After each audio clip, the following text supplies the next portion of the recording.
Hello viewer, কেমন আছেন সবাই? আশা করি সবাই ভালো আছেন। এখন আমি আপনাদের সাথে শেয়ার করব কিভাবে আপনি আপনার ফেসবুক প্রোফাইলে যে কোনো পোস্টকে পিন করবেন। সো আপনাদেরকে সম্পূর্ণ ভিডিওটি দেখার জন্য আমন্ত্রণ জানাচ্ছি। চলুন তাহলে দেখে আসি কিভাবে আপনি আপনার ফেসবুক প্রোফাইলে যে কোনো পোস্টকে পিন করবেন।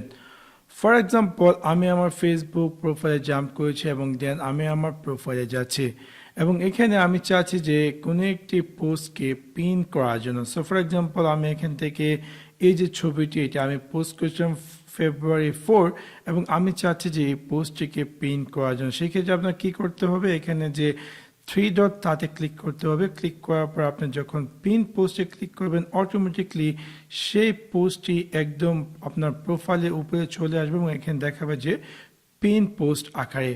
সো আমি যদি রিফ্রেশে ক্লিক করি, আমি দেখতে পারবো যে সেই পোস্টটি একদম উপরে অ্যাপিয়ার করছে এবং সেটি পিন পোস্ট আকারে দেখাচ্ছে। সো আমি যদি অন্য একটি পোস্টকে পিন করতে চাই, ফর এক্সাম্পল আমি চাচ্ছি যে এই ছবিটিকে পিন পোস্ট করার জন্য, সেক্ষেত্রে আমি কী করব, এখানে থ্রি ডটে ক্লিক করে আমি ক্লিক করব পিন পোস্ট এবং পিন পোস্ট করার সাথে সাথে আগের যে ছবিটি ছিল সেইটি স্থানে এই নতুন ছবিটি রিপ্লেসমেন্ট হয়ে যাবে। দেখতে পাচ্ছেন যে এখন কিন্তু এই নতুন ছবিটি আমার পিন পোস্টে দেখাচ্ছে। যে কেউ কোনো পাবলিক বা আমার ফ্রেন্ড সার্কেল যেই আমার প্রোফাইলে ভিজিট করবে, পিন পোস্ট আকারে তারা এই ছবিটিকে দেখতে পারবে একদম টপে।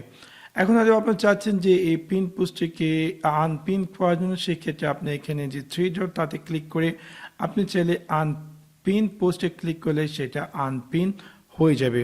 সেভাবে খুব সহজে আপনি চাইলে আপনার ফেসবুক প্রোফাইলে যে কোনো পোস্টকে পিন অথবা আনপিন করতে পারেন। আশা করি আপনাদের এই ভিডিওটি ভালো লেগেছে। যদি ভিডিওটি ভালো লেগে থাকে অবশ্যই লাইক এবং শেয়ার করতে ভুলবেন না।